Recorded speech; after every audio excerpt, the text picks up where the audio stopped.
नमस्कार दोस्तों, स्वागत है आपको गुरु ज्ञान भक्तावल चैनल में। जैसा कि आपने थंबनेल पे देखा कि भगत के अंदर घमंड होना चाहिए या नहीं होना चाहिए, तो मैं आज आपको इस चीज़ के बारे में पूरी डिटेल में बताऊँगा। आपने देखा होगा बहुत से भक्तों में घमंड बहुत ज़्यादा होता है।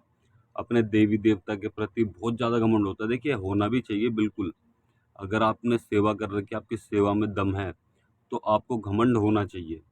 अब बहुत से लोगों को आपने देखा होगा कि उसके अंदर कोई भी घमंड नहीं है। काम सारे कर देता है, कोई परेशान गया उसका भला कर देता है, सारे काम कर देता है ए टू ज़ेड, ठीक है? लेकिन उसमें क्या होता है, उसके अंदर बिल्कुल भी घमंड नहीं होता और उससे चाहे कुछ भी चीज़ जाके बोल दो कि भाई मुझे ये चीज़ काम करवाना, चाहे उस सामने वाले की बेइज़्ज़ती कर दो, वो चुपचाप उठ के आ जाएगा और कुछ भी जवाब नहीं देगा। तो ऐसा क्यों होता है? ऐसा करने का कोई वजह है? क्या किसी भगत में घमंड होना अच्छी बात है या नहीं है? देखिए, घमंड होना बहुत अच्छी बात है, जैसे कि मैंने अभी आपको बताया।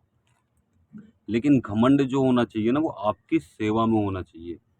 आपके सेवा में, देवी-देवता की सेवा में घमंड होना चाहिए कि आपने सेवा कर रखी है। आपको घमंड होना चाहिए अपने गुरु के ऊपर, आपको घमंड होना चाहिए अपने गुरु की सेवा के ऊपर, ठीक है? गुरु की सेवा के ऊपर क्यों घमंड होना चाहिए? मान लो अगर आप किसी भी परेशानी में फँसते हो, तो उसमें से आपको आपके गुरु निकालेंगे, इसलिए आपको गुरु की सेवा के ऊपर भी घमंड होना चाहिए, बिल्कुल। ठीक है? और क्या होना चाहिए? देखिए, आप अब मैं आपको बताता हूँ पूरी डिटेल में कि घमंड कहाँ नहीं करना और कहाँ आप कर सकते हो घमंड। देखिए, जैसे मान लीजिए आप कहीं पंचायत में बैठे हो, ठीक है? अब वहाँ पे भगत बैठे हुए हैं, 2, 4, 5 भगत बैठे हुए हैं, कोई काम नहीं कर रहा। चीज़ ध्यान रखिए, अब मान लीजिए 5 भगत बैठे हैं, ठीक है? और एक व्यक्ति है जिसके ऊपर दिक्कत है, चाहे वो बहन-बेटी समझ लो, चाहे वो भाई समझ लो, कोई भी समझ लो, इस व्यक्ति के ऊपर किया करा है। ठीक है, ये परेशान है बहुत समय से। अब इसके घर वालों ने, माता-पिता ने, किसी ने भी 4 भगत बुलाए हैं कि भाई इनको ठीक करो, ठीक है? तो वो क्या करेंगे कि इनको ठीक करेंगे। अब चारों ठीक कर रहे हैं, तो ज़ाहिर-सी और चारों अलग-अलग हैं, एक साथ नहीं है। 4 देखिए, एक बंदे के साथ चाहे उसके चेले 1 आए हों, 2 आए हों, कोई फ़र्क नहीं पड़ता। लेकिन ये चारों भगत अलग-अलग हैं, इनके साथ इनके चेले आए हैं। इस चीज़ का ध्यान रखना। अब क्या होगा, मान लीजिए पहला जो भगत आया वो उनकी उसको ठीक करने के लिए करेगा। अब ज़ाहिर-सी बात है भेंट मिलेगी और सामने वाले ने 4 भगत इकट्ठे करे तो मान-सम्मान भी वो देगा ही, ठीक है? तो इस चीज़ के लिए कि भई बेइज़्ज़ती ना हो जाए, एक भगत दूसरा भगत की काट करेगा। मतलब समझ रहे हो? एक भगत अगर वहाँ पे जग कल्याण करेगा ना, तो दूसरा भगत वहाँ पे काट करेगा। इसे भी एक घमंड कहते हैं। क्यों? कि ये कैसे ठीक कर देगा, मैं ठीक करूँगा इसे तो। इसे ठीक नहीं होने देना और फिर दूसरा काम करेगा तो तीसरा व्यक्ति जो है, तीसरा भगत है वो काट कर देगा। तीसरा काम करेगा तो वो चौथा भगत जो है वो काट कर देगा। ठीक है? मतलब कि घुमा-फिरा के वो बच्ची जो है, वो बच्ची या बच्चा जो है वो परेशान रहेगा और यहाँ पे चक्री घूमती रहेगी परेशानी की, कि सामने वाले को दिक्कत है। समझ गए? तो ये परेशानी आएगी अगर आपके अंदर घमंड है तो पहली चीज़। अब घमंड आपके अंदर देखिए, इसके अंदर क्या होगा, सामने वाला व्यक्ति तो चाहता है कि भाई मेरा बच्चा ठीक हो जाए, मेरा घर परिवार ठीक हो जाए। लेकिन आप क्या कर रहे हो, एक दूसरे से बहस कर रहे हो। अब वहीं पे बहसाबाजी चालू हो जाएगी, भाई बहस करनी है उस बच्चे को ठीक करो ना, या उस बच्चे को ठीक करो, तब तो माने भी। देखिए, बिल्कुल भी पंचायत में जाके किसी को भी ना किसी की काट करनी चाहिए, ना किसी की बहस करनी चाहिए, कुछ नहीं करना चाहिए। अगर एक व्यक्ति से काम हो रहा है तो बहुत अच्छी बात है, काम होने दो ना। आप वहाँ पे गए हो किसी व्यक्ति का काम बनाना, तो वहाँ पे काम होने दो। अगर आप उसके काम में रोक लगाओगे तो ये घमंड ही है। अब कैसे घमंड है कि ये कैसे कर देगा, ये काम तो मैं करूँगा, ये घमंड है ना? तो आपको यही चीज़ देखनी है कि घमंड नहीं होना चाहिए इसके बीच में। सामने वाले व्यक्ति ने ठीक कर दिया तो बहुत अच्छी बात है, व्यक्ति ठीक होना चाहिए। उससे नहीं होता है, तो आप सीधे बोलोगे पंचायत से हाथ जोड़ के विनती है, इन्होंने अपनी कोशिश कर ली, मैं भी थोड़ी-सी कोशिश करके देखूँ, थोड़ा बहुत ज्ञान मुझे भी है। तब आप वहाँ पे कोई कार्य कर सकते हो या फिर सामने वाली पंचायत में आपसे बोला जाए कि भई बाबूजी अब आप ही कुछ काम कर लो। इनसे इन्होंने पूरी कोशिश कर ली, इनसे नहीं हुआ या फिर कोई भूल-चूक हो गई, इनसे नहीं हो पाया। अब आप कुछ काम कर रहे हो। अब जो पहला व्यक्ति है उसको भी दिक्कत हो जाएगी, भई मेरे से काम नहीं हो पाया, ये सामने वाले ने बोला कि इनसे काम नहीं हो पाया। ये भी एक घमंड वाली चीज़ है। फिर वो काट करने बैठ जाएगा, तो एक-दूसरे की किसी को काट नहीं करनी है, कोई बात नहीं। कहीं पे फेल भी हो जाता है, कहीं पे पास भी हो जाते हैं। ठीक है? अब आपको क्या करना है? ठीक, वहाँ पे तो भला कर दिया। अब इसके बाद में क्या होता है, इसके बाद में होता है कि भाई सामने वाला व्यक्ति ठीक तो है, सब चीज़ बढ़िया है। फिर एक पंचायत में बैठ के बहस हो जाती है कि भाई मेरे देवता ऐसे, मेरे ये ऐसा, मेरा वो ऐसा। भाई किसी को बताने की ज़रूरत नहीं है, आपने सेवा कर रखी है, आपके देवी देवता, किसी को बताने की ज़रूरत नहीं है। आप नॉर्मली सेवा करते रहो। वहाँ पे बहस चल रही है कि तू मेरे देवता को बंद करके दिखा, तू मेरे देवता को बंद करके दिखा, आजा हाथ मिला ले। ये चीज़ें बहस बिल्कुल नहीं होनी चाहिए। सामने वाला कह रहा है भाई मेरे देवता ऐसे, जी बहुत बढ़िया, मत्था आपको भी, आपके देवी देवताओं की भी, आपको गुरु उस्तादों को भी। ठीक है, बहस में कर्म मत करके दिखाओ। कोई परेशान है तो उसका कर्म करके दिखाओ, उसे ठीक करके दिखाओ। बहस करने से क्या, बहस तो कोई भी कर लेगा। समझ गए? और एक दूसरे को परखना छोड़ दो।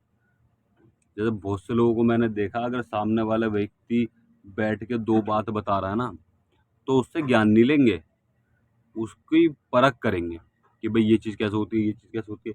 भाई इतनी परख वाले हो तो तुम कुछ करो ना, तुम कुछ बता दो। और अगर सामने वाला व्यक्ति एक जवाब पूछ लेगा ना, तो वो जवाब नहीं निकलने का सामने वाले से। तो इसलिए कभी भी किसी से बहस मत करो। और कई बार देखिए पंचायत में ऐसा भी हो जाता है कि आपने तो सामने वाले व्यक्ति से बहस कर ली कि भाई ये चीज़ ऐसे, ये वो फलाना ढिमकाना, और सामने वाले व्यक्ति ने क्या किया, कोई तंत्र क्रिया कर दी आपके घर पे या आपके ऊपर। ठीक है, जो तंत्र क्रिया ने सीधे आपके घर में अटैक करा है, आपके ऊपर नहीं करा, क्योंकि आपके साथ में देवी देवता हैं, तो आपके घर में वो अटैक करा है। ठीक, अब वो अटैक तो कर दिया आपके घर में। अब आप घर गए हो, आपने देखा कि भाई परेशानी चल रही है आपके घर में। अब आप घमंड के मारे क्या हो रहा है कि आप किसी से दिखवा नहीं रहे, आपको कुछ समझ में नहीं आ रहा।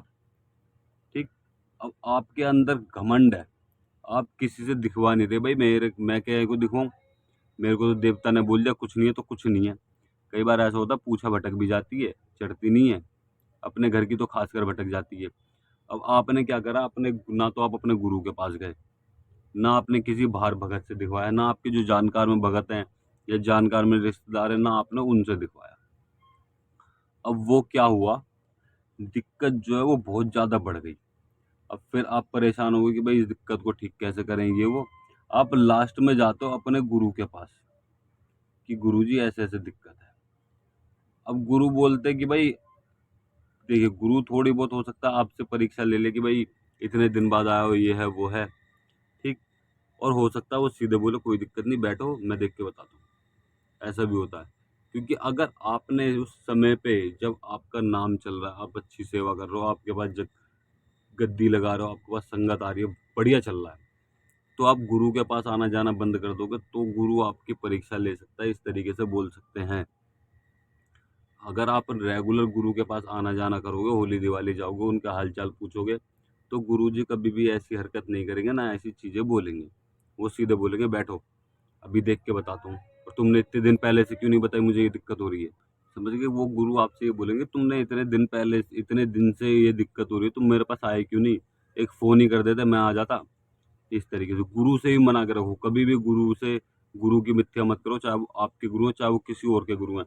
चाहे उनको कुछ आता हो, चाहे उनको कुछ भी ना आता हो। ठीक, जैसे मान लीजिए आपके गुरु हैं, आपके गुरु ने आपको ज्ञान दिया, बहुत बढ़िया। अब सामने वाले किसी व्यक्ति के गुरु हैं जो आपके जानकार में है। अब उसके गुरु के पास ज़्यादा कोई ज्ञान नहीं है, उसका घर ठीक कर दिया सामने वाले का, सब चीज़ कर दी। अब उसको सिखाने के लिए उनके पास ज़्यादा ज्ञान नहीं है, थोड़ा बहुत जो उन्हें आता है वो उन्होंने सिखा दिया। अब आप क्या करते हो, भाई तेरे गुरु से तो मेरे गुरु बढ़िया हैं, मेरे गुरु को ये आता है, मुझे ये आता है, ये आता है, ये आता है। ये भी एक घमंड है। तो आपको ऐसे नहीं करना, आपको सीधे बोलना जी गुरु जी, जय बाबा की या जय माता की, या फिर प्रणाम या पाए लागू, जैसे भी आप करते हो। उनके गुरु के भी, आपके अगर कोई साथ का और उनके गुरु भी आपके पास में आ जाते हैं तो आप उनके भी पैर छू लो, कोई भी दिक्कत नहीं है। समझ गए? उनके भी पैर छूओगे तो आप अपने गुरु के पैर छू लो। किसी भी गुरु की मिथ्या मत करो, ना किसी भी व्यक्ति के देवी देवता की मिथ्या करो, और कभी भी घमंड नहीं आना चाहिए, क्योंकि घमंड के चक्कर में हो सकता है आपके घर में कोई दिक्कत हो जाए, सामने वाले ने कुछ कर दिया तो। और कई बार ऐसा होता है कि आपके घर में कोई दिक्कत नहीं हुई, आपके किसी जानने वाले के घर में दिक्कत होगी, और आप उसका घर, मतलब कि उसके घर का उद्धार करना चाहते हो, और आपसे वो हो नहीं पा रहा। मतलब कि आपको वो चीज़ समझ में नहीं आ रही है, और आप उस चीज़ के अंदर लगे पड़े हो कि क्या करना है। तो आप उस चीज़ में क्या करते हो, आप घमंड के लिए किसी और को ना दिखाने के चक्कर में आप खुद ही करते रहते हो कि भाई मैं करूँगा, कि भाई मैं करूँगा इस चीज़ को, मैं करूँगा इस चीज़ को और मैं करूँगा। समझ गए? आप उसी चीज़ में घूमते रह जाते हो, उसी चीज़ में परेशान रहते हो, आप कुछ कर ही नहीं पाते। समझ रहे हो ना मेरी बात को? तो यही चीज़ आपको देखनी है, आपको कभी भी घमंड नहीं लाना है अपने अंदर। कोई आपसे कुछ कहता है कि भाई मेरे अंदर ये चीज़ है, मेरे अंदर ये चीज़ है, बाबूजी बहुत बढ़िया, ठीक। देखिए मेन चीज़ यही है, आपको कभी भी घमंड नहीं करना चाहिए किसी भी चीज़ के ऊपर, ना अपने ज्ञान के ऊपर, ना अपने देवी देवता के ऊपर। देवी देवता भी कई बार पीछे से साथ छोड़ जाते हैं और आपको फंसा देंगे। समझ गया? तो इस चीज़ का आपको ध्यान रखना है, कभी भी फालतू की घमंड नहीं करना किसी भी चीज़ के लिए। आप सीधे रहो, सिंपल रहो। कोई आपसे बोलता है कि भाई मेरे पास ये, तो बाबूजी बहुत बढ़िया बात है, हमें भी बता दो थोड़ा सा। सीखने की कोशिश करो, घमंड मत दिखाओ। समझ गए? और देखिए अगर आपको हमारे द्वारा दी गई जानकारी अच्छी लगी हो तो वीडियो को लाइक करें, चैनल को सब्सक्राइब करें और बेल आइकन जरूर दबाएं, ताकि हमारे द्वारा दी गई जानकारी आप तक समय पर पहुंच सके।